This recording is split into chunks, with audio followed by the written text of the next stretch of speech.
Magandang araw po mga kaibigan at mga kapatid.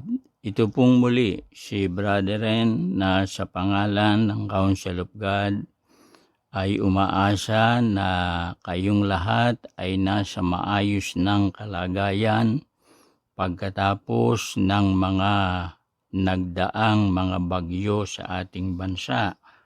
At sana po ay ang mga ganyang pangyayari ay hindi makapagpahina ng ating pagtitiwala sa Diyos at pananalig sa kanyang mga salita, kundi maging pagkakataon upang lalo tayong lumapit, manghawakan at manampalataya sa Panginoon at sa kanyang mga katotohanan at mga katwiran.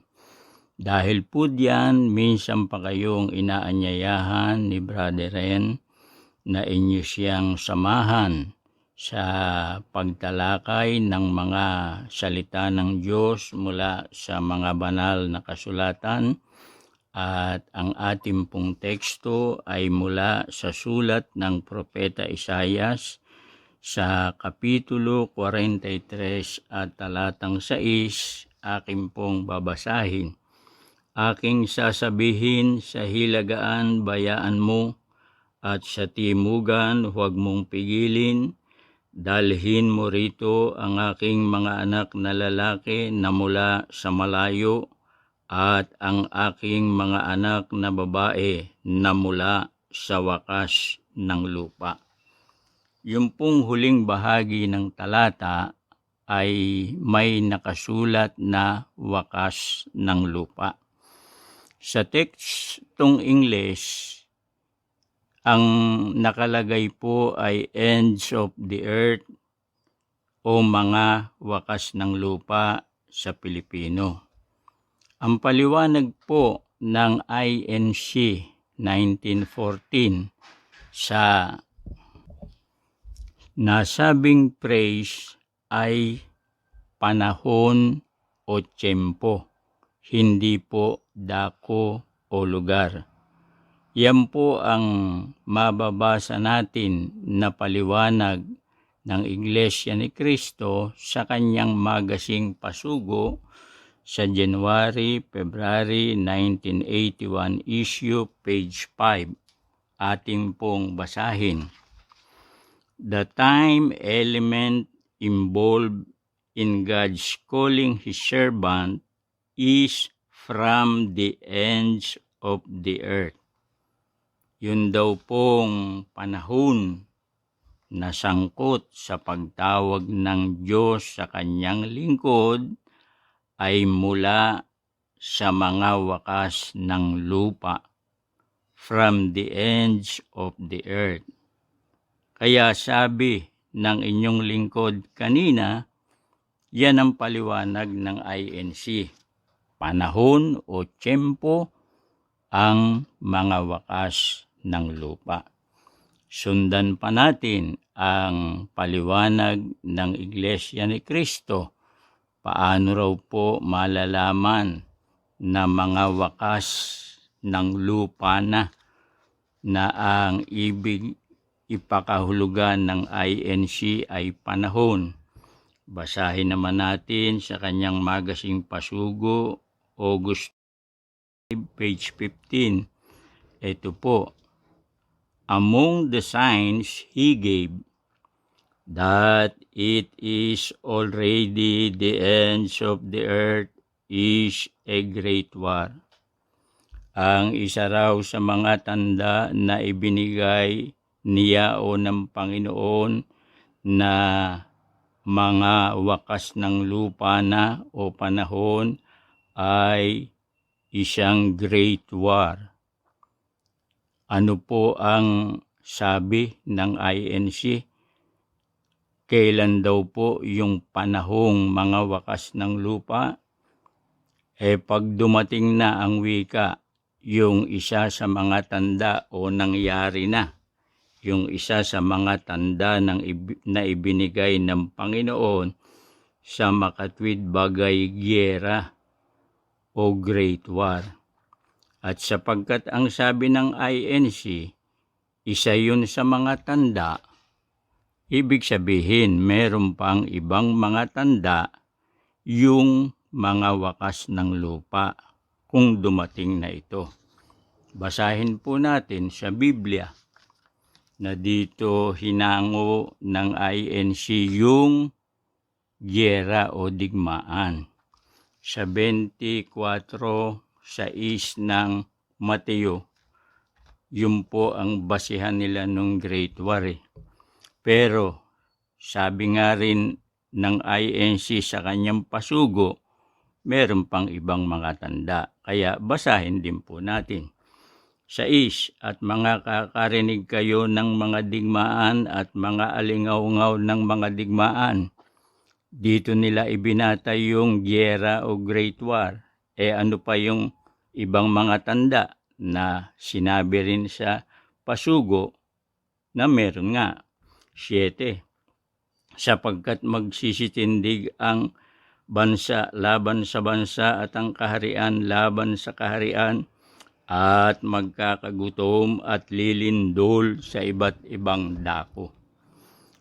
Yung pong lindol, isa rin yun sa mga tanda.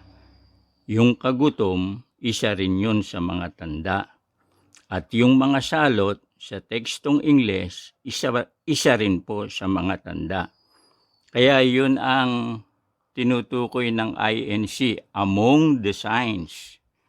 Ibig sabihin, giyera, Great War, ang paliwanag ng INC, kasama yung kagutom, kasama yung lindol, kasama yung mga salot. Pag nangyari ang mga ito, mga wakas ng lupa na, sabi ng INC. Pero kung napansin ninyo, ang pinalulutang o binibigyan ng diin ng INC ay yung giyera o digmaan. Sa makatwid bagay, tinawag nito na Great War. Bakit po kaya yun ang binibigyan ng diin ng INC? At anong giyera ito? Ayon din sa Centennial Issue ng Pasugo, page 16, yun daw pong Great War ay ang unang digmaang pansanlibutan o yung First World War, na yan daw po ay nagsimula noong July 27, 1914 nang lusubin ng mga tropa ng bansang Austria ang Serbia. Kaya nga po, bakit yun ang kanilang binibigyan ng partikular na kapamigatan? Kasi po, ang agenda nila roon ay ikawing yung July 27, 1914 na pagkakarehistro naman ng Iglesia ni Cristo sa Pilipinas. Sapagkat ang paniwala at doktrina ng INC ay hindi lamang ang kanilang kapatid na Manalo ang hinulaan, kundi yung panahon ng pagdawag daw sa sugo na kinikilala nila ay hinulaan sa makatwid bagay sa pasimula ng mga wakas ng lupa na ibinatay nila yung petsa sa unang digmaang pandaigdig sa makatwid bagay July 27, 1914. Dapat ba tayong maniwala sa propagandang yan ng INC na gaya ng ibang mga tao na napaniwala nila at umanib sa INC? Dapat po suriin muna nating mabuti, sapagkat gaya nga ng aking nabanggit, propaganda lamang yan ng Iglesia ni Cristo. Mga salitang panghikayat, mga salitang pangkumbinsi ng INC para ang mga tao ay umanib sa nasabing iglesia na ayon sa kanyang mga ministro ay hinulaan ng sugo, hinulaan ng paglitaw sa makatwid bagay sa panahong mga wakas ng lupa. Para sa inyong lingkod, Mali po yun eh. Kasi meron silang binabanggit sa pasugo. Babasahin ko po. January, February 1981 issue, page 5. Yung tungkol sa pagbibigay ng diin doon sa sinasabing unang digmaan at ating pong pag-aralan. The prophesied war in Matthew 24:6 came to be fulfilled on July 27, 1914, the beginning of the ends of the earth. Yun daw pong hinulaang digmaan sa Mateo 24:6. Binasa ko kanina yung sinasabi ng INC na Great War na natupad daw noong July 27, 1914. Yun daw po ang beginning of the ends of the earth. Hulyo 27, 1914, ang pasimula ng mga wakas ng lupa ayon sa pasugo na magasin ng Iglesia ni Cristo. Maling-mali po yan eh. Sapagkat sa Biblia, hindi yan ang kahulugan nung kapag naganap na yung mga tanda gaya ng digmaan, gaya ng kagutom, gaya ng lindol, gaya ng mga salot. Sa INC, ang version nito, pag nangyari ang mga tandang ito, partikular na mention yung giyera o Great War, panahong mga wakas ng lupa na at pansinin po natin, pasimula ng mga wakas ng lupa. Maling-mali. Bakit po? Basahin natin sa talata ng Biblia na pag nangyari yung mga tandang yun, ayon sa INC, mga wakas na ng lupa at partikular yung giyera ay pasimula ng mga wakas ng lupa. Mali po yun eh. Salungat yun sa sinasabi ng Biblia. Basahin natin. 8. Datapwat ang lahat ng mga bagay na ito ay siyang pasimula ng kahirapan. Ano po yung mga bagay na binabanggit? Yun ngang digmaan, yun ngang kagutom, yun ngang lindol, yung mga salot. Ang mga ito ang wika, pasimula ng kahirapan. Sa INC, iba ang paliwanag eh. Hindi itong nakasulat sa Biblia. Pasimula ng mga wakas ng lupa. Maling-mali po. Ang pinagbatayan kasi nila doon, referensya. Dahil First World War, pasimula nga naman. Pero kung pag-aaralan natin, hindi po yung digma o giyera ang unang tanda May mas nauna pa ron, 5. Sapagkat marami ang magsisipa rito sa aking pangalan na magsasabi ako ang Kristo at ililigaw ang marami. Mas una po yung pagdating ng mga mandaraya o magliligaw na gamit ang pangalang Kristo bago yung giyera o Great War na sinasabi ng INC.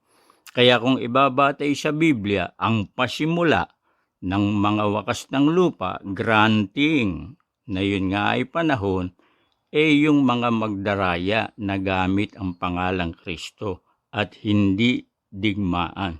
At pagkatapos, maliwanag sa Biblia, letra por letra, digmaan, lindol, kagutom, salot, mga pagdating ng magdaraya gamit ang pangalang Kristo, ang mga ito ay pasimula ng kahirapan at hindi pasimula ng mga wakas ng lupa na gaya ng paliwanag ng INC. May kasunod pa po ang ating pagtalakay.